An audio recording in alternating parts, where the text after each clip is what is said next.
mastered the basic technique of brush lettering, you can start exploring ways to add color to your flowing print. With its dramatic, thick and thin brush strokes, this lettering style is a popular new form of artistic expression. Part of that is because it's so personal, right? It's your handwriting with your colloquial words. And a good thing about this art is that almost anyone really can learn to letter with a brush pen and some practice. Jennifer Lee shows us increasing possibilities with brush lettering, this time by adding colors. So Jen, recap for us a little bit. What is brush lettering? Okay, brush lettering is related to calligraphy, but it's a little bit more loose. We still concentrate on the thick downstrokes and the thin upstrokes. In fact, it's often called modern calligraphy because it just has a little bit of a different whimsical edge to it, and we see it everywhere today. And it is, it's kind of this fancy print, a lot of kind of texture and flow to it, like a calligraphy, but like you said, a little more casual, a little bit more flowy. So what's up with the color? Why are we adding this in? Color, once you've got your basics down, when you want to just add an extra oomph to your lettering, you want to go to color, and there's so many different ways to add it, and it will make your lettering pop. And you really are looking at these examples. You can see it's amazing. And when I think color, I think, oh, I'm going to grab like an orange and just do the whole thing. No, no, no. We're talking ombre. We're talking kind of a lot of different uses of colors here. So what tools do I need to be able to do these? Right. There's lots of different ways and lots of different tools you can use to add color. I mean, you can go to watercolor and paint and ink. And today we're going to focus on the easiest way, which is using these brush pens and these Tombow brush pens. Let's start easy. Don't take me into watercolor. We're going to start easy, but we can blend them together, which is fun. Okay, awesome. Okay, so show us a little bit. How do you get started? Okay. And you said, what tools do we need to start? Just these pens? Basically, the first thing you need are these Tombow dual brush pens. You can get these on Amazon. Tombow has their own website, and I have started seeing them in Michael's, so use that 40% coupon. And the first way that we're gonna blend our color is simply, I'm gonna take two colors, one that's a little bit more dominant, and I'm simply gonna rub these together. Just rub the tips together. And you're like, oh my gosh, is that gonna ruin my marker? That kind of gives me anxiety looking at you doing that. Right? This is what I tell my kids. I'm spending all summer telling my kids, please don't rub the markers together. And you're saying, no, please do rub them. Show me first, what's the end result here? This is gonna create what an is it gonna ombre look effect, like this one. Oh, like this one, okay. So we start out as one color and it slowly fades back into the other. So I used a blue and a pink. So, and you said do the, you're painting it onto the dominant. Yeah, use the dominant color on, okay. Onto the lighter one. Onto the lighter. And then I'm going to use that lighter one to start writing. And it gets kind of squeaky with these markers. But as I start writing, that darker color will start to fade.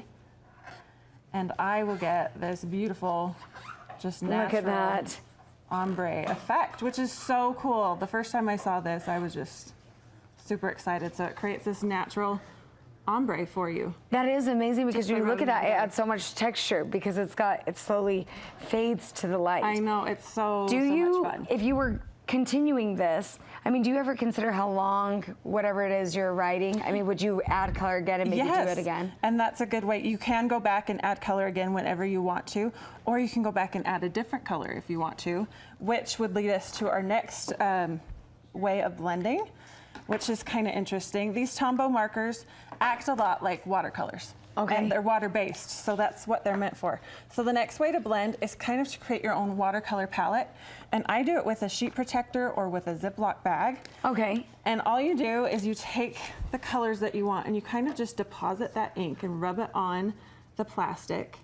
And it doesn't look like it's leaving much ink there. Yeah, it really doesn't. You're kind of barely seeing a little shade. I know, you're barely seeing any ink right there.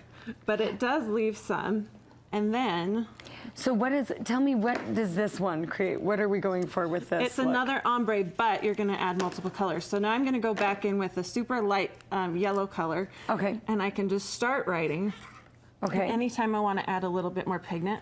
Oh, look at that. I'm gonna use it basically like a brush, like I'm painting. So it really does. Anytime I wanna add color, I can go back in and change things up. That's a little bit messy, but we get the idea. And it looks, I mean, you can see from your example here, that feels really fun, really poppy, really summery. Would you ever limit the number of colors, or it's just kind of up to you? I don't know, I'd just go for it. Go for it. I like to do like the whole rainbow. I like to do the whole rainbow, and then if you go back and add a little outline to it, it makes it pop a little bit more sometimes.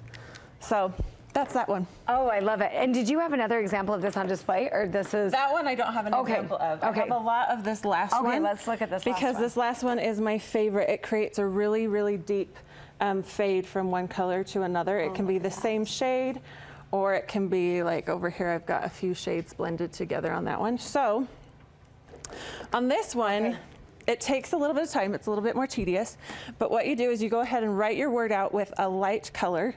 So I'm just going to do hand again because I've been writing hand lettering. So just one color to start with. Okay. Just one color to start with, and write the whole word or the whole phrase, whatever you're writing. And then you're going to go back and you're going to deposit a little bit of the darker ink. Is this the right one? I think I want this one. You're going to deposit, I'm going to start right here, a little bit of the darker ink just on the top, or you can do it on the bottom, wherever you want that ombre effect to be. A little bit of the darker ink on the top, and then I'm going to go back to that light color. And I'm going to start to blend that ink down. It's just like paint. You pull that ink down so that it's blended. Yeah, that's neat to see how these markers react to that. I wouldn't think that it came out that way. And then one last thing, when you buy your Tombow markers, there's always this one with a clear lid, and it's clear. And you're thinking, what in the world do I do that? Why would I buy this, And it's for blending. This is what it's for. So you go back and you can add that last blended effect. And it really does that blended so well. That is lovely. Now tell me, you have a little technique with shadowing. Tell me about that really quick. I love to add a shadow. It's just there's a shadow on a lot of the things that you've done here. Yeah, it does. So I just take a really light gray and then I'll add that to whatever side of the letters. I usually do the right side just as if the light's coming down from the left. And I add that shadow on. And sometimes I'll take a white gel pen, like this one, and you can add some other effects. Kind of a highlight. Yeah, you can add another extra highlight in there, like on this one. So neat. I love how that adds texture. Now, do you teach classes? Tell us about the classes you teach. I do. I'm teaching basic brush lettering classes. So if you're just looking to start out, you can find me on Instagram, Letters and Designs, and I also have a workbook you can get downloaded and start at home. Awesome. Thanks so much, Jen. We really appreciate it. Thank you so much. Beautiful work here. Great pieces of art.